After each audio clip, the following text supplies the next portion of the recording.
Mark எழுதின சுவிசேஷம் 9ஆம் அதிகாரம் 1ஆம் வசனத்தை நாம் வாசிப்போம். மார்க் 9:1. அன்றியும் அவர் அவர்களை நோக்கி இங்கே நிற்கிறவர்களில் சிலர் தேவனுடைய ராஜ்யம் பலத்தோடு வருவதை காணும் முன் மரணத்தை ருசி பார்ப்பதில்லை என்று மெய்யாகவே உங்களுக்கு சொல்லுகிறேன் என்றார். தேவ ராஜ்யத்தினுடைய பிரின்சிபல்ஸ், கொள்கைகளை நாம் கற்றுக்கொண்டு அதன்படி நடப்பது நல்லது. 3 காரியங்களை நாம் இந்த நாளில் பார்க்க போகிறோம். முதலாவது, தேவனுடைய ராஜ்யம் பலத்தோடு கூட வரும்.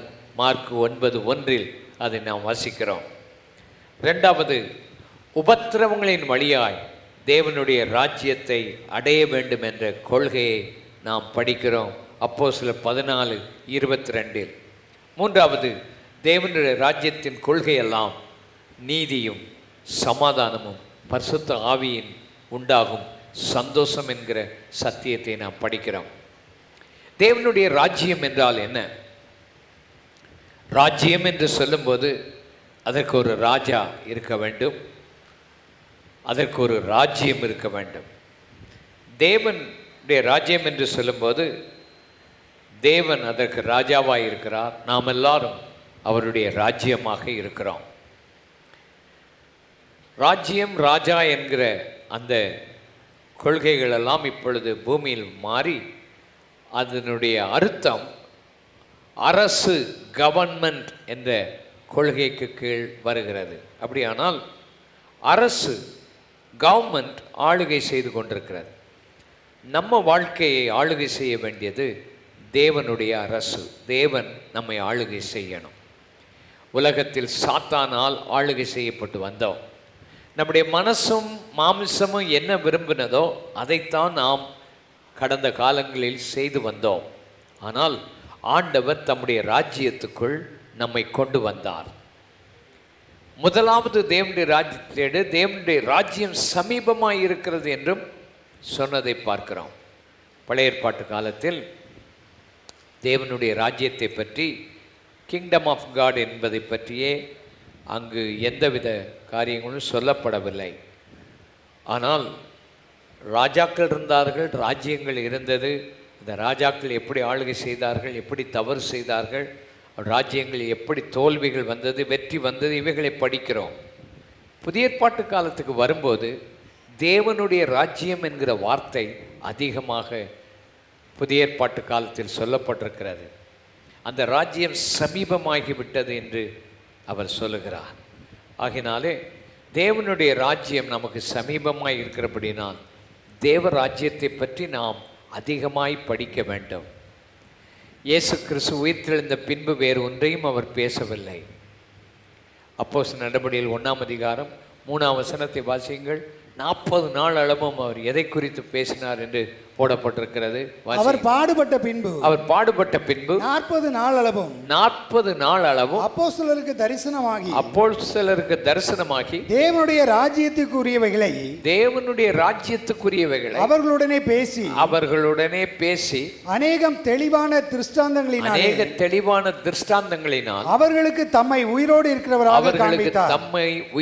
இருக்கிறவர்களாகவே காண்பித்தார். இயேசு உயிரோடு எழும்பின பின்பு 40 நாள் அளவும் தேவனுடைய ராஜ்யத்தை குறித்தே பிரசங்கித்து, தேவனுடைய ராஜ்யத்தை குறித்தே அவர் தம்மை உயிரோடு இருக்கிறவராக காண்பித்து கொண்டே இருந்தார். தேவராஜ்யம் என்று பிரசங்கம் பண்ணுகிறார்களே, எங்களுக்கு ஏதாவது புதுசாக வேறு ஒன்று பிரசங்கம் பண்ணக்கூடாதா? ஏதாவது ஒரு வாக்கு தத்துவத்தை எடுத்து ஆறுதலாக பேசக்கூடாதா என்று நினைக்கலாம். தேவராஜ்யம்தான் உனக்கு சமாதானம், தேவராஜ்யம்தான் உனக்கு ஆறுதல். நம்ம எல்லாரும் வித்தியாசமான இந்த உலகத்தில் நாம் வாழ்ந்தாலும், உலகத்தில் இருக்கிற அரசுக்கு நாம் கீழ்ப்படிந்து வாழ்ந்தாலும், நமக்குள்ளே இருப்பது தேவனுடைய ராஜ்யம். அதை குறித்து சிந்தனை நமக்கு இருக்கணும். அதைத்தான் முதல்ல தேடணும் என்று இயேசு சொல்லியிருக்கிறார். அதை குறித்து தான் பிரசங்கம் பண்ணுங்கன்னு சொல்லியிருக்கிறார். அதை பூரணமாக பிரசங்கம் பண்ணால் உலகத்துக்கு முடிவு வரும்னு சொல்லியிருக்கிறார்.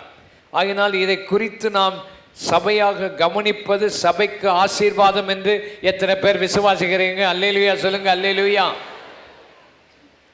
தேவராஜ்யத்தின் கொள்கை என்ன? தேவராஜ்யத்தினுடைய கொள்கை என்று சொல்லும்போது இயேசு இங்கே பேசுகிறார். மார்க் 9:1 அவர் சொல்லும்போது, தேவனுடைய ராஜ்யம் பலத்தோடு வருவதற்கு முன்பு நீங்கள் மரணத்தை ருசி பார்ப்பதில்லை. அதனுடைய அர்த்தம், இயேசு பிரத்யட்சமாக இந்த உலகத்துக்கு ஒரு நாள் வரப்போகிறார், அதுவரைக்கும் அவர்கள் உயிரோடு கூட இருக்க போகிறார் என்ற பேச்சு இருந்தது. அது அல்ல. தேவனுடைய ராஜ்யம் பலத்தோடு வருவது என்பது எதை குறிக்கிறது? பெந்தெகோஸ்தே என்னும் நாளிலே தேவனுடைய ராஜ்யமாகிய பரிசுத்த ஆவியானவர் பலமாய் இறங்கி வந்தார். பலத்த காற்றுகள் அடித்தது, இடி முழக்கம் வந்தது, அக்கினிமயமான நாவுகள் அவர்கள் மேல் இறங்கி வந்தது. அவர்கள் இருந்த இடத்திலே தேவனுடைய மகிமை காணப்பட்டது. எல்லாரும் தேவனுடைய செயலை கண்டு பிரமிக்கத்தக்கதாக அந்த நாள் இறங்கி வந்தது. அந்த நாட்களில் இயேசு சொன்ன இந்த வசனத்தை கேட்டவர்கள் அன்றைக்கு அவர்கள் உயிரோடு கூட இருந்தார்கள். ஆனால் அந்த சீஷர்கள் இப்பொழுது யாருமே உயிரோடு கூட இல்லை. காரணம், தேவனுடைய ராஜ்யம் பலத்தோடு வருவது என்பது அன்றைக்கு பரிசுத்த ஆவியானவர் பலமாய் இறங்கி வந்ததை நாம் பார்க்கிறோம். அல்லேலூயா. அப்போ தேவனுடைய ராஜ்யம் என்பது பலத்தோடு வருவது என்றால், தேவனுடைய ஆவியானவர் வரும்போது நமக்குள் ஒரு பலன் வரும். அதுதான் ரொம்ப முக்கியம். நாம் எல்லாரும் எதை அதிகமாய் வலியுறுத்துகிறோம்? பெந்தெகோஸ்தே சபைகளில் கைத்தட்டுவதையும் ஆடுவதையும் சத்தமாக எதையாவது பேசுவதையும் அந்நிய பாஷைகளை பேசுவதையும் நாம் அதிகமாக உற்சாகப்படுத்துகிறோம். அதெல்லாம் நல்லது தான். அந்நிய பாஷை நமக்கு பக்தி விருத்தியை உண்டாக்குகிறது. ஆமென். அந்நிய பாஷை நம்முடைய இளைத்தவனை இளைப்பாற பண்ணத்தக்க இளைப்பாறுதலை அது கொண்டு வருகிறது. அந்நிய பாஷையை பேசும்போது தேவனை நாம் புகழுகிறோம். அந்நிய பாஷையை பேசும்போது நமக்கு என்ன ஜெபம் பண்ணணும்னு தெரியாமல் இருக்கும்போது தேவனுடைய ரகசியங்கள் அதற்குள்ளே இருக்கிறது. ஆகினால் தேவ ரகசியத்தை நாம் பேசுகிறோம். வேதத்தில் அநேக இடத்தில் அதை பற்றி எழுதியிருக்கிறது. ஆனால் பரிசுத்த ஆவியானவர் இந்த பூமியில் தேவனுடைய ராஜ்யத்தை பலத்தோடு கொண்டு வந்தார். ஆமென். பலன். எல்லாரும் சொல்லுங்க, என்னது? பலன். பவர் வேணும். பவர் என்று சொல்லப்படுகிற அந்த பலன், வல்லமையை நாம் பெற்றுக்கொள்ள வேண்டும். அந்த காரியம்தான் தேவனுடைய ராஜ்யம். நாம் எல்லாரும் சாதாரணமானவர்கள் அல்ல. நமக்குள்ளே தேவனுடைய பலன் இறங்கி இருக்கிறது தேவ ராஜ்யத்தின் மூலமாக. ஹல்லேலூயா. நீங்கள் பார்ப்பதற்கு பெரிதாக இந்த உலகம் உங்களை நினைக்காது. உங்களை பார்க்கும்போது ஜனங்கள் உங்களை மதிக்க மாட்டார்கள். ஆனால் உங்களுக்குள்ளே தேவ ராஜ்யம் இறங்கி இருக்கிறது, தேவனுடைய பலன் இருக்கிறது என்பதை நீங்கள் விசுவாசிங்கள். எத்தனை பேர் விசுவாசிக்கிறீங்க? கர்த்தர் உங்களை வச்சிருக்கிற நிலைமையில் உங்களுக்கு பாடுகள், உபத்திரங்கள், சோதனைகள் பலவிதம் பெருகி வரலாம். ஆனால் தேவ பலன் உங்களுக்குள்ளே இருக்கிறது என்பதை விசுவாசித்தால் தேவனுடைய பலனை நீங்கள் பெற்றுக்கொள்ள முடியும். இன்றைக்கு தேவனுடைய பலன் உங்களுக்குள்ளே இறங்கி வர வேண்டும். அதைத்தான் ஆண்டவர் தெளிவாக பலத்தோடு அந்த பலம் நமக்குள்ளே இருப்பதை நாம் பார்க்க வேண்டும். வாசிக்கலாம். அப்போஸ்தலர் நடபடிகள் 1:5 8 வாசியுங்கள். ஆகையால் நீங்கள் எருசலேமை விட்டு போகாமல் என்னிடத்தில் கேள்விப்பட்ட பிதாவின் வாக்குத்தத்தம் நிறைவேற காத்திருங்கள் என்று கட்டளையிட்டார். பரிசுத்த ஆவி உங்களிடத்தில் வரும்போது நீங்கள் பலனடைந்து எருசலேமிலும் யூதேயா முழுவதிலும் சமாரியாவிலும் பூமியின் கடைசி பரியந்தமும் எனக்கு சாட்சிகளாய் இருப்பீர்கள் என்றார். பரிசுத்த ஆவி உங்களிடத்தில் வரும்போது நீங்கள் பலன் அடைவீர்கள். நீங்கள் பூமி முழுவதும் எனக்கு கடைசி பரியந்தம் நீங்கள் ஒரு சாட்சிகளாக இருப்பீர்கள். சாட்சியாக இந்த உலகத்தில் நம்ம வாழணும். இந்த கடைசி நாட்களில் நிறைய உபத்திரவங்கள், சோதனைகள் பெருகி வருது. இயேசுவை மறுதலிக்கக்கூடிய அளவுக்கு அநேக சம்பவங்கள் வரலாம். ஆனால் உங்களுக்கு ஆண்டவருக்கு சாட்சியாக இருக்கிறதுக்கு பரிசுத்த ஆவியானவர் உங்கள் மேலே இறங்கி உங்களை பலனடைய பண்ணுவார். நீங்கள் பயப்பட வேண்டிய அவசியம் இல்லை. நல்ல பலனை கர்த்தர் உங்களை தருவார்.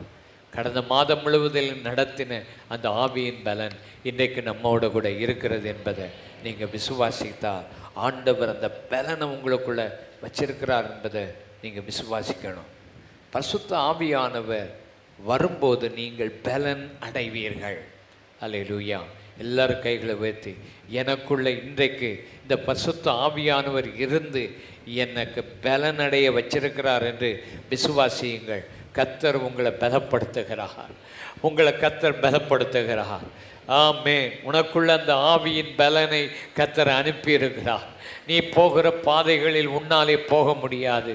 நீ போய்கொண்டிருக்கிற இந்த சோதனைகள் மத்தியில் உன்னாலே நடக்க முடியாது. நீ தள்ளாடி கொண்டிருக்கிறாய், நீ சோர்ந்து போய் கொண்டிருக்கிறாய். ஆனால் இன்றைக்கு ஆராதனைக்கு வந்திருக்கிற உங்களை பரிசுத்த ஆவியானவர் பலப்படுத்தி கொண்டிருக்கிறார். அந்த பலன் உங்கள் மேலே இறங்கி வந்து கொண்டிருக்கிறது. உன் பலவீனத்தில் அவர் பலன் பூரணமாய் விளங்குகிறது, தாங்குகிறது அவருடைய கிருபை.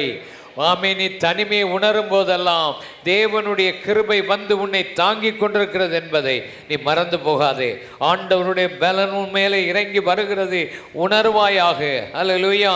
ரோமர் 15ஆம் அதிகாரம் 13ஆம் வசனத்தை நாம் வாசிப்போம். ரோமர் 15:13. பரிசுத்த ஆவியின் பலத்தினாலே, பரிசுத்த ஆவியின் பலத்தினாலே உங்களுக்கு நம்பிக்கை பெருகும்படி, உங்களுக்கு நம்பிக்கை பெருகும்படி, நம்பிக்கையின் தேவன், நம்பிக்கையின் தேவன் விசுவாசத்தினால் உண்டாகும், விசுவாசத்தினால் உண்டாகும் எல்லாவித சந்தோஷத்தினாலும், எல்லாவித சந்தோஷத்தினாலும், சமாதானத்தினாலும் உங்களை நிரப்புவாராக, உங்களை நிரப்புவாராக. பரிசுத்த ஆவியினால் உண்டாகும் பலன் அது ஒரு நம்பிக்கை உங்களுக்கு கொண்டு வந்து, நம்பிக்கையினால உங்களுக்கு பலன் வரும். விசுவாசத்தினால உங்களுக்குள்ள ஆண்டவர் சந்தோஷத்தையும் சமாதானத்தினாலும் உங்களை நிரப்பி இருக்கிற ஒரு பலனை கர்த்தர் தருவார். உனக்கு இருக்கிற சோதனைகள், போராட்டங்கள், உங்களுக்கு வருகிற நெருக்கங்கள் மத்தியில் உங்களுக்குள்ள சமாதானமும் சந்தோஷமும் இருக்க முடியாது. ஆனால் தேவராஜ்யத்தின் கொள்கை அவர் பலன் தருகிறபடினால இந்த சூழ்நிலையிலும் நிம்மதியாக இருப்பீங்க. ஹல்லேலூயா. மற்ற உலகத்தில் உள்ளவனுக்கு இது நடந்தால் ஹார்ட் அட்டாக் வரும், அவனுக்கு பலவிதமான சூழ்நிலையில் குழம்பி போவான். ஆனால் பரிசுத்த ஆவியானுடைய பலன் உங்களுக்குள்ளே இருக்கிறதுனால உங்கள் வீடுகளுக்குள்ளே நடக்கிற அநேக காரியங்களை கண்டு நீங்கள் சோர்ந்து போகாமல் இருக்கும்படி இம்மட்டும் தாங்கின ஆண்டவருடைய பலன் இன்னும் உங்களை தாங்கு இந்த மாதத்தில் வல்லமை உடையதாக இருக்கும். கை அசைத்து, உனக்கு ஏற்பட வேண்டிய காரியங்கள், நடக்க வேண்டிய காரியங்கள் நடக்க முடியலை. உலகத்தில் உள்ளவன் உன்னை விட முன்னேறி வரலாம், உலகத்தில் உள்ளவன் உன்னை விட பெரிய காரியங்களை செய்வது போல இருக்கலாம். ஆனால் உனக்குள்ளே இருக்கிற ஆவியானவருடைய பலன் வித்தியாசமானது. நல்லா 2 கை வைத்து அதை விசுவாசிப்போம். ஆண்டவரே, நீர் எங்களோடு கூட இருக்கிறீர். உலகத்தில் இருக்கிறவனை விட எங்களுக்குள்ளே இருக்கிறவர் பெரியவராக இருக்கிறீர். எங்களுக்குள்ளே இருக்கிற அந்த ஆவியின் பலனுக்காக ஸ்தோத்திரம். அது எங்களுக்கு சமாதானத்தையும் சந்தோஷத்தையும் தரும். கைதட்டி கர்த்தரை துதிப்போம். சமாதானத்தையும் சந்தோஷத்தையும் நிறைவையும் அது தர போதுமானதாய் இருக்கிறது என்பதை நாங்கள் விசுவாசிக்கிறோம். ஹல்லேலூயா. ரோமர் 15ஆம் அதிகாரம் 18ஆம் வசனத்தை வாசியுங்கள். ரோமர் 15:18. புறஜாதியாரை வார்த்தையினாலும் செய்கையினாலும் கீழ்ப்படிய பண்ணும்படிக்கு அற்புத அடையாளங்களின் பலத்தினாலும், அற்புத அடையாளங்களுடைய பலத்தினாலும், தேவ ஆவியின் பலத்தினாலும், கிறிஸ்துவானவர் என்னை கொண்டு நடப்பித்தவைகளை சொல்வதல்லாமல் வேறொன்றையும் சொல்ல நான் துணிவது இல்லை. 2 விதமான பலம். பரிசுத்த ஆவியானுடைய பலம் அற்புத அடையாளங்களின் பலத்தினாலே புறஜாதியாரை கீழ்ப்படிய பண்ணும் பொருட்டு அப்போஸ்தலனாகிய பரிசுத்த பவுலை கொண்டு ஆண்டவர் அநேக காரியங்களை செய்திருக்கிறார். ஹல்லேலூயா. எத்தனை பேர் அற்புத அடையாள பலத்தை விசுவாசிக்கிறீங்க? நல்லா 2 கை வைத்து, இயேசுவே, எங்களுக்குள்ளே, எங்கள் சபைகளுக்குள்ளே, எங்கள் வேலை ஸ்தலத்தில் எங்களை கொண்டு பரிசுத்த ஆவியானவருடைய ராஜ்யம், எங்களுக்குள் தேவ ராஜ்யம் வந்திருக்கிறபடினாலே அற்புத அடையாளங்கள் நடக்கும். எத்தனை பேர் விசுவாசிக்கிறீங்க? அற்புத அடையாளங்கள் நடக்கும். தேவன் அற்புதங்களை செய்கிறவர். வேதம் முழுவதும் துவக்கத்திலிருந்து முடிவு வரைக்கும் ஆண்டவர் அற்புதங்களையும் அடையாளங்களையும் செய்திருக்கிறவர். ஆமேன். திராட்சை ரசம் தண்ணீரை, வெறும் தண்ணீரை திராட்சை ரசமாக மாற்றினவர், குறைவை நிறைவாக மாற்ற வல்லமை உடையவர். உன்னை சுற்றிலும் கொந்தளிக்கிற கடல் உன் படகை ஆட்டி நடு இரவில் சாமத்தில் அது அசைத்து கொண்டிருக்கும் போது கடலின் மேலே நடந்து வந்து காற்றையும் கடலையும் அத்தை ஆண்டவர் அற்புதங்களையும் அடையாளங்களின் பலத்தை காண்பித்த அதே கர்த்தர் உன் குடும்பத்திலே, உன்னை சுற்றிலும் சூழ்நிலையிலே ஆண்டவர் அற்புத அடையாளத்தை செய்ய வல்லமை உடையவர். எல்லாவற்றும் செத்து அமிழ்ந்திருக்கும் போது லாசருவே வெளியே வா என்று சொன்னது போல அன்றைக்கு உன்னை கட்டி வைத்திருக்கிற கட்டுகள் அவிழ்க்கப்படுவதற்கு ஆண்டவர் அற்புதம் செய்ய வல்லமை உடையவர். கர்த்தர் உங்கள் கைகளினால தேவனுடைய ராஜ்யத்தின் பலத்தை காண்பிக்க உங்கள் வேலை ஸ்தலத்தில், உங்கள் வீட்டு பக்கத்தில், உங்கள் சொந்த குடும்பத்தில், நம்முடைய சபைகளில் எல்லாம் ஆண்டவர் அற்புதங்களின் அடையாளங்களை ஆண்டவர் இன்றைக்கு அனல் மூட்டி எழுப்பி விடுகிறார். அனல் மூட்டி எழுப்பி விடுகிறார். எல்லாரும் கைகளை அசைத்து இந்தியா முழுவதிலும் நசரேயனாக இயேசுவின் நாமத்தினாலே அற்புதங்கள் அடையாளங்கள் நடைபெறுவதாக. மரித்தோர் உயிரோடு எழும்புவார்களாக, குருடர்கள் பார்வையடையவார்களாக, சப்பானிகள் எழுந்து நடப்பார்களாக, கர்த்தாவே குஷ்டரோகிகள் சுகமடைவார்களாக, கேன்சர் கட்டிகள் நோய்கள் மறைவதாக. தேவனுடைய வல்லமையின் அற்புத அடையாளங்கள் ரெண்டு கை வைத்து பெற்றுக்கொள்ள அந்த வரங்களை பெற்றுக்கொள்ள அந்த தேவ ராஜ்யம் உனக்குள் இருக்கிறது. ஹல்லேலூயா. எல்லாரும் வாயை திறந்து உன்னை கொண்டுதான் கர்த்தர் அற்புதங்களை செய்வார். ஹல்லேலூயா. பெரிய பெரிய ஊழியக்காரர்களுடைய காலங்கள் முடிவடைய போகிறது. அவர்களுடைய நாட்கள் முடிந்து சாதாரணமான ஊழியர்களையும் சாதாரணமான விசுவாசிகளையும் கொண்டு தேவ ராஜ்யத்தின் பலத்தை கொண்டு வர அற்புத அடையாளங்களின் பலனை கர்த்தர் உயிர்ப்பிக்கிறார். ஹல்லேலூயா. ஹல்லேலூயா. கை வைத்து விசுவாசி. உன் இருதயத்தில் உன் வாயிலிருந்து வருகிற வார்த்தைகள் முக்கியமானது. இயேசுவின் வாயிலிருந்து வந்த வார்த்தை உலகத்தை உண்டாக்கினது. உனக்குள்ளே ஆண்டவர் ஜீவனை வைத்திருக்கிறார். செத்து போன வியாபாரங்கள் உயிரடைய முடியும். செத்து போன கற்பங்கள் உயிரடைய முடியும். செத்து போன அவயவங்களை கர்த்தர் உயிர்ப்பித்து நடத்த வல்லமையுடையவர். ஹல்லேலூயா. ஆண்டவர் பெரிய அற்புதங்களையும் அடையாளங்களையும் செய்ய போகிறார். ஆண்டவரால் முடியாதது ஒண்ணுமே இல்லை. எல்லாரும் ஆமேன் என்று சொல்லுவோம். ஆமேன். இரண்டாவது குறிப்பு, உபத்திரவங்களின் வழியாய் தேவராஜ்யத்தை நாம் அடைய வேண்டும். தேவராஜ்யத்தின் கொள்கை பலன். தேவராஜ்யத்தின் கொள்கை உபத்திரவம். எல்லாரும் சொல்லுங்க, என்னது? பலனை பற்றி அற்புத அடையாளத்தை பற்றி கேட்கும்போது நல்லா இருக்குது. உபத்திரவம்னு சொல்லும்போது நமக்கு கஷ்டமாக தான் இருக்குது. எப்படியோ ஆண்டவர் இந்த உபத்திரவம் என்கிற இந்த வழியை ஆண்டவர் வச்சிருக்கிறார் கிறிஸ்தவங்களுக்கு. கிறிஸ்தவங்க வாழ்க்கையில் சில தவறான உபதேசங்கள் இருக்குது. ஒன்று விசுவாச உபதேசம். அதிகமான விசுவாசத்தை பற்றி விசுவாசம் நமக்கு தேவை. விசுவாசம் என்பது கஷ்டங்கள் வரும்போதும் உபத்திரம் வரும்போதும் விசுவாசத்தில் குறைஞ்சே போகக்கூடாது. சோதிக்கப்பட்ட விசுவாசம் இருக்கணும் நமக்கு. சீப் விசுவாசமாக இருக்கு. சீப்னா விலையில்லாத விசுவாசத்தை அநேகர் போதிக்கிறாங்க. உனக்கு உலகத்தில் உள்ள நன்மைகளுக்காக, பணத்துக்காக, பொருளுக்காக விசுவாசிக்க சொல்லுகிற உபதேசம் அது. இதெல்லாம் உலகத்தான் வச்சிருக்கிறான் நம்மளை விட அதிகமாக. ஆனால் ஆண்டவருடைய விசுவாசம் கஷ்டமான சூழ்நிலையிலும் போராட்டமான நிலையிலும் அவர் மேலே வச்சிருக்கிற விசுவாசம் உனக்கு அசையவே கூடாது. இந்த உபத்திரவங்கள், இந்த சோதனைகள் நம்முடைய வாழ்க்கையில் தேவ ராஜ்யத்துக்கு போகணுன்னா இது வழியாகத்தான் நம்ம போகணும்.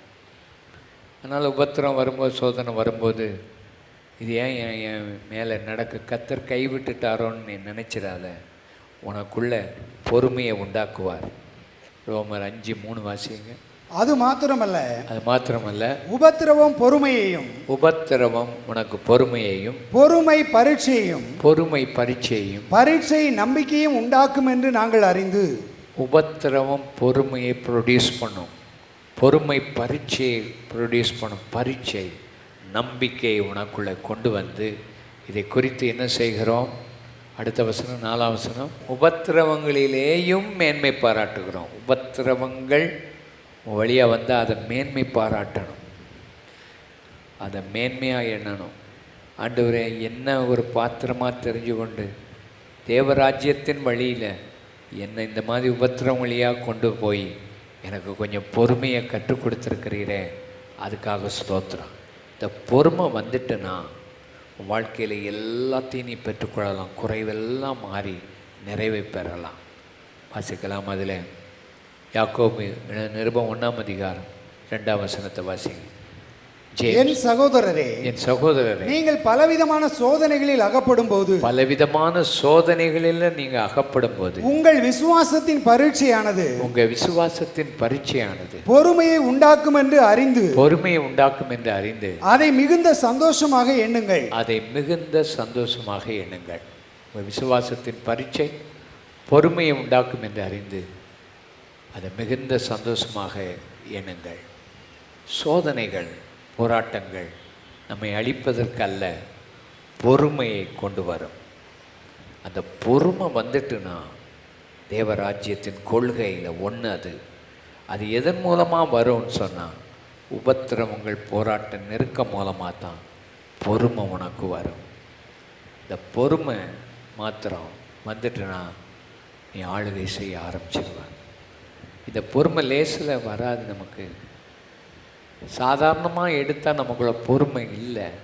ஆனால் அந்த பொறுமையை உண்டாக்குகிறது இந்த உபத்திரவம் என்று வேதம் தெளிவாய் சொல்லுகிறதை பார்க்கிறோம். அப்போஸ்தலர் நடவடிக்கைகளின் புஸ்தகம் 16ஆம் அதிகாரத்தை வாசித்தால் 25, 26ஆம் வசனத்தை வாசிங்கள். அப்போஸ்தலர் 16, 25, 26. நடுராத்திரி பவுலும் சீலாவும் ஜெபம் பண்ணி தேவனை துதித்து பாடினார்கள். காவலில் வைக்கப்பட்டவர்கள் அதை கேட்டுக்கொண்டிருந்தார்கள். சடுதியில் சிறைச்சாலையின் அஸ்திபாரங்கள் அசையும்படியாக பூமி மிகவும் அதிர்ந்தது. உடனே கதவுகள் எல்லாம் திறவுண்டது. எல்லாருடைய கட்டுகளும் கலந்து போயிற்று. அப்போஸ்தலனாகிய பரிசுத்த பவுல் ஆசியா தேசத்துக்கு ஊழியத்துக்கு போக வந்தபோது ஆவியானவர் அவர்களை தடை பண்ணினார். ஆவியானவர் அவர்களை போக ஒட்டாதிருந்தார் என்றும் எழுதப்பட்டிருக்கிறது. ஆவியானவர் தடை பண்ணிட்டார். ஆவியானவர் தடை பண்ணவர் போக விடலை. ஆவியானவர் எங்கேயாவது போகும்படி சொன்னாரா? அதுவும் இல்லை. சில நேரத்தில் ஆவியானவருடைய வழி, தேவராஜ்யத்தின் வழி வித்தியாசமாக இருக்கும். சில நேரத்தில் தடைகள் வரும். அது எப்படி போகணும்னு சில நேரம் ஆவியானவர் நம்மகிட்ட சொல்ல மாட்டார். ஆனால் பவுல் விடலை, அவன் போய்கொண்டே தான் இருந்தான். ஆமென். ஆனால் ராத்திரியில் ஒரு சொப்பனம் வந்தது. மக்கோதனியா நாட்டு தேசத்தான் ஒருத்தன் வந்து சுவிசேஷம் அறிவிக்கிறதாக அவங்கள அழைத்ததை சொப்பனத்தில் பார்த்தான்.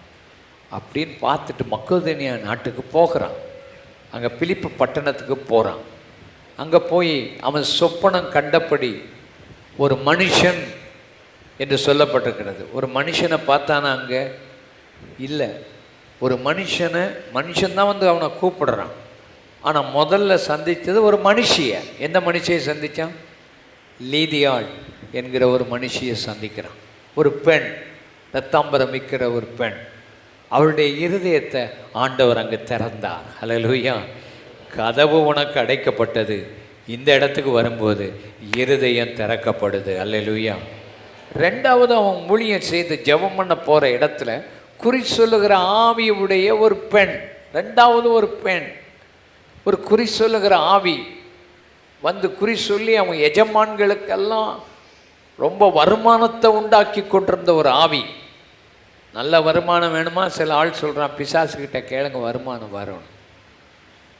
இந்த எஜமானுக்களுக்கு வருமானம் வர்றதுக்கு குறி சொல்லுகிற ஆவி அங்கே இருந்துச்சு. பயங்கரமாக அது ஆடிச்சு. ஆனால் பவுல் அதை விரட்டுனா பாருங்கள்.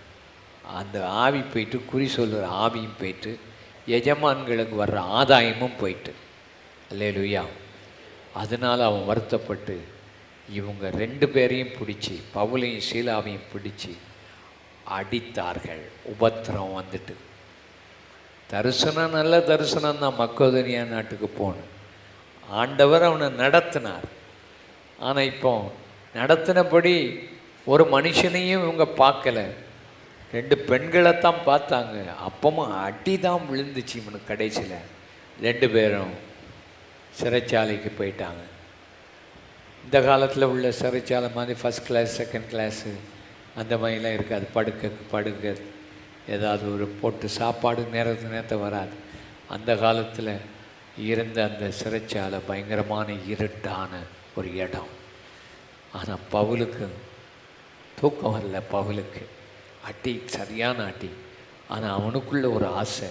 இந்த உபத்திரம் வந்ததுக்காக அந்த தரிசனத்தை கொடுத்து தடையெல்லாம் பண்ணி இந்த ஊருக்கு அனுப்புனாரே, அவரை நம்ம பாடி தோத்திரம் பண்ணுவோன்னு சொல்லி அவங்க 2 பேரும் அந்த இருட்டுக்கு நடுவில் பாடி நல்ல தோத்திரம் ஆண்டவருக்கு துதிப்பாட்டில் பாடினாங்க பாருங்கள். மேலே அந்த பாட்டு பரலோகத்துக்கு போயிட்டு, அல்லேலூயா. அந்த பாட்டு எங்கே போயிட்டு? பரலோகத்துக்கு போயிட்டு. சில பாட்டு தான் பரலோகத்துக்கு போகும், சில பாட்டு இந்த உலகத்துலேயே அவங்க ஆடி கீடி முடிச்சிருவாங்க. ஆனால் பரலோகத்துக்கு போனால் ஆண்டவர் எழுப்பிட்டார். இது என்ன பாட்டு? ஒரு வித்தியாசமான ஒரு பாட்டாக இருக்குதுன்னு எழுப்பினார். அவருடைய வானம் அவருக்கு என்னது? சிங்காசனம். பூமி அவருக்கு பாதப்படி. அப்போ அந்த பாட்டை கேட்ட உடனே ஆண்டவருக்கும் ஒரு சந்தோஷம் வந்து காலை பூமியில் வச்சுருந்த காலை 2 தட்டு தட்டினார் பாருங்க. அந்த 2 தட்டு தட்டினதில் சிறைச்சாலை கதவுகள்லாம் அதிர்ந்து கட்டுகளெல்லாம் உடைஞ்சி அங்கே இருக்கிற பூமி அதிர்ச்சியே வந்துட்டு 2 கை வைத்து ஆண்டவர் தோத்திரம் பண்ணுவோம். இப்போ அந்த கதவு திறக்கப்பட்ட போது சிறைச்சாலைக்காரன் அங்கே வர்றான். அவங்க பார்த்த அந்த மனுஷனை இப்போ மனுஷனை பார்க்குறாங்க. உன் வாழ்க்கையில் உபத்திரங்கள் சோதனைகள் வரும்போது உடனே நீ கண்ட தரிசனங்கள் நடந்துராது. உன் வாழ்க்கையில் போராட்டம் வந்தபோது நிச்சயமாக நீ கண்ட மனுஷனை சிறைச்சாலைக்காரனை நீ பார்ப்பான். அவன் தான் உன் காயங்களை கழுவுவான். கைகளை உயர்த்தி 2 கைகளை உயர்த்தி, ஆண்டவரே, அன்றைக்கு கண்டு அந்த தரிசனத்தை நிறைவேற்ற ஆண்டவர் அந்த மனுஷனை அனுப்பி வைத்தார். அவன் வீட்டார் அனைவரும் ரட்சிக்கப்பட்டார்கள். எத்தனை பேர் விசுவாசிக்கிறீங்க? 2 கைகளை உயர்த்தி, உனக்கு வருகிற சோதனைகள், உனக்கு வருகிற உபத்திரவங்கள், உனக்கு வருகிற வேதனைகள், தேவனுடைய கொள்கை வித்தியாசமானது. நீ நினைக்கிறபடி எல்லாம் உனக்கு சாதகமாக உடனே மாறாது. உனக்கு உபத்திரன் வழியாய் போனாலும் சாதகமற்ற நிலை இருந்தாலும் கர்த்தர் செய்து முடிக்க வேண்டியவைகளை ஆச்சரியமாய் செய்து முடிப்பார்.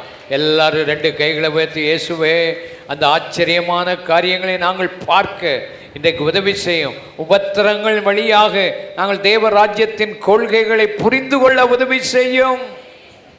ஏரோது என்கிற ஒரு ராஜா இருந்தான். அந்த ராஜா இயேசு பிறந்த போது அவரை கொல்லணும்னு நினைக்கிறதுக்கு என்ன செய்தானா? 2 வயசுக்கு கீழ்ப்பட்ட எல்லா ஆண் பிள்ளைகளையும் கொண்டாந்தது அந்த ஊரில். நமக்கு எப்படி வருது? இப்படி ஒரு ராஜா 2 வயசுக்கு கீழே உள்ள பிள்ளைகள்லாம் கொல்ற ராஜா உயிரோடு வைக்கணும்னு நமக்கு நினைப்பு இருக்குமா? இருக்காது. 2 வயசுக்கு கீழ்ப்பட்ட பிள்ளைகள்லாம் கொல்லப்பட்டாங்க அன்னைக்கு. ஆனால் அந்த ராஜா, ஏரோது ராஜா, உயிரோடு தான் இருந்தான். கர்த்தருடைய வழி வித்தியாசமானது. யாக்கோபு என்கிற ஒரு இயேசுவின் சகோதரனாய் யாக்கோபை பட்டயத்தால் ஏரோது கொண்டு போட்டான். பயங்கரமான ஒரு ராஜா. அந்த ராஜா வித்தியாசமானவன். ஆனால் ஆண்டவர் பேதுருவை அதே நேரத்தில் பேதுருவை விடுதலை பண்ணிட்டார். அவன் கொல்லணும்னு நினச்சான். பேதுருவை என்ன செய்தார்? விடுதலை பண்ணிட்டார். ஏன் யாக்கோபை விடுதலை பண்ணலை, ஏன் பேதுருவை விடுதலை பண்ணு கேட்க முடியாது.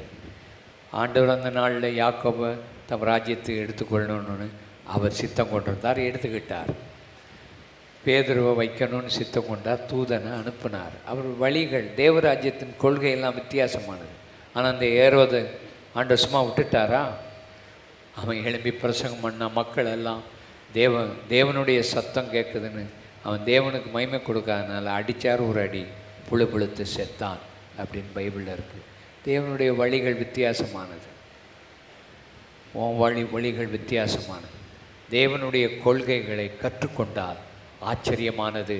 அது நம்மை உண்மையாக இந்த உலகத்தில் இருந்து நம்மை பிரித்து எடுக்கும். மூணாவது வாசிக்கலாம், ரோமர் 14:17 வாசிங்க. ரோமர் 14:17. தேவனுடைய ராஜ்யம் புசிப்பும் குடிப்பும் அல்ல, அது நீதியும் சமாதானம் பரிசுத்த ஆவியினால் உண்டாகும்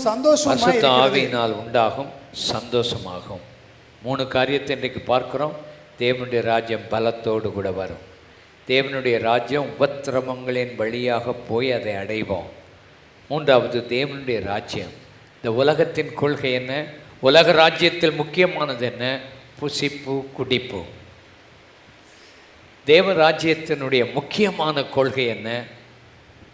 நீதி, சமாதானம், சந்தோஷம். அல்லேலூயா.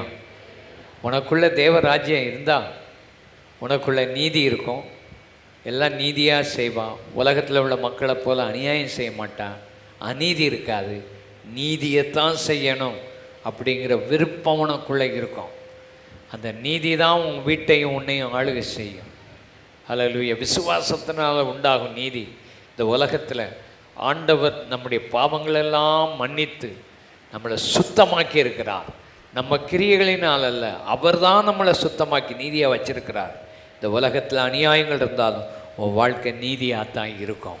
நீதியை செய்யத்தான் கர்த்தர் உன்னை படைச்சி வச்சிருக்கிறார், அநியாயத்தை செய்கிறதுக்கு அல்ல. 2வது, பரிசுத்த ஆவியினால் உண்டாகிற சந்தோஷம், சமாதானம் ஆளுகை செய்யும். பழைய ஏற்பாட்டு காலத்தில் படிக்கும்போது தேவ ராஜ்யத்தை பற்றி ஒரு வார்த்தை வராது. பூமியின் ராஜாக்கள் இருந்தாங்க, ராஜ்யங்கள் ஆளுகை செய்து வந்தாங்க. புதிய ஏற்பாட்டில் தான் தேவனுடைய ராஜ்யம் சமீபமாயிற்றுன்னு இயேசு வந்த பிறகு பிரசங்கம் பண்ணார். இந்த உலக ராஜ்யம்தான் பழைய ஏற்பாட்டில் அதிகமாக மக்களுக்கு பூமிக்குரிய ஆசீர்வாதம், புசிக்கிறது, குடிக்கிறது, மற்றதெல்லாம் இருந்துச்சு. கொடுக்கிறது, பெறுகிறது, பெண் கொடுத்து வாழ்வது எல்லாம் பழைய ஏற்பாட்டு காலத்தில் இருந்துச்சு. புதிய ஏற்பாட்டு காலத்தில் வரும்போது தேவ ராஜ்யம் உனக்குள்ள சமாதானமாக உள்ள வரும், உனக்குள்ள நீதியாக இருக்கும், பரிசுத்த ஆவியினால் உண்டாகிற சந்தோஷமாகத்தான் அது இருக்கும். அல்லேலூயா. அங்கே அந்த அதிகாரத்தை நீங்கள் வாசி பார்த்தீங்கன்னா, நீங்கள் போஜனத்தினால யாருக்கும் இடரலை உண்டாக்கிறாதீங்க. போஜனத்தினால நீ தேவனுடைய கிரியையை அழித்து போடாத. நீ விசேஷமாக நாட்களை நியமித்து கொண்டு விசேஷித்த நாட்கள் என்று சொல்லி கொண்டிருக்காது. விசேஷமான ஆகாரத்தை புசித்து விசேஷமான ஆள்னு சொல்லிக்கிட்டு இருக்காது. நீ எல்லா நாளும் கத்தரக்கூடியது, எல்லா நாளும் கத்தருக்காக வாழணும். நீ எதை புசித்தாலும் சரி, எதை புசிக்காட்டாலும் சரி, அது முக்கியமானது அல்ல. ஹல்லேலூயா. உனக்குள்ள சமாதானம் இருக்குதா? ஆமென். உனக்குள்ள சந்தோஷம் இருக்குதா? உனக்குள்ள நீதி இருக்குதா? அதுதான் ரொம்ப முக்கியம். இந்த உலகம் மேன்மை பாராட்டுகிற நாட்களோ, மேன்மை பாராட்டுகிற நியாய பிரமாணங்களோ, மேன்மை பாராட்டுகிற விசேஷித்தமான காரியங்களோ முக்கியமானது அல்ல. தேவ ராஜ்யத்தில் முக்கியமானது நீதி, தேவ ராஜ்யத்தின் முக்கியமானது சமாதானம், தேவ ராஜ்யத்தின் முக்கியமானது சந்தோஷம். அதுவும் வாழ்க்கையில் இருக்குதா? நிம்மதியாக இருக்கிறியா? நிம்மதியான ஒரு சமாதான வாழ்க்கை உன் வீட்டுக்குள்ளே வந்துட்டா? இன்னும் சண்டையே போட்டுக்கிட்டு இருக்கீங்களா? அதைத்தான் மாற்றணும். ஹல்லேலூயா. உனக்கு சமாதான வாழ்த்துதல் வரணும். எத்தனை பேர் அதை விசுவாசிக்கிறீங்க? ஆண்டவராகிய இயேசு உயிரோட எழும்பின பின்பு அவர் போன இடத்துலெல்லாம் ஒரே ஒரு வார்த்தையை பயன்படுத்தி இருக்கிறார், உங்களுக்கு சமாதானம். எல்லாரும் சத்தமாக சொல்லுங்க, உங்களுக்கு சமாதானம். அவர் சொன்னார், நான் இந்த உலகத்தை விட்டு போகிறேன், நான் ஒன்றை இந்த பூமியில் ஒரே ஒரு காரியத்தை வச்சுட்டு போகிறேன். அது ஏன் சமாதானத்தை உங்களுக்காக வச்சுட்டு போகிறேன். உலகம் கொடுக்குற சமாதானம் அது மாறிக்கிட்டே இருக்கும். ஏன் சமாதானம் உன் இருதயத்தை நிரப்பிக்கிட்டே இருக்கும். ஹல்லேலூயா. நல்ல 2 கை வைத்து, இயேசுவே என் வாழ்க்கையில் வேலைக்கு போகும்போது எனக்கு சமாதானம் இருக்கட்டும், என் வீட்டுக்குள்ளே நான் இருக்கும்போது சமாதானம் இருக்கட்டும், இந்த உலகத்தில் பல பயங்கரமான காரியங்களெல்லாம் நடக்கும்போது என் இருதயம் சமாதானமாக இருக்கட்டும். சமாதானத்தின் காரணர் நீர், சமாதானத்தின் வாழ்த்துதலை சொல்லுகிறவர் நீர்.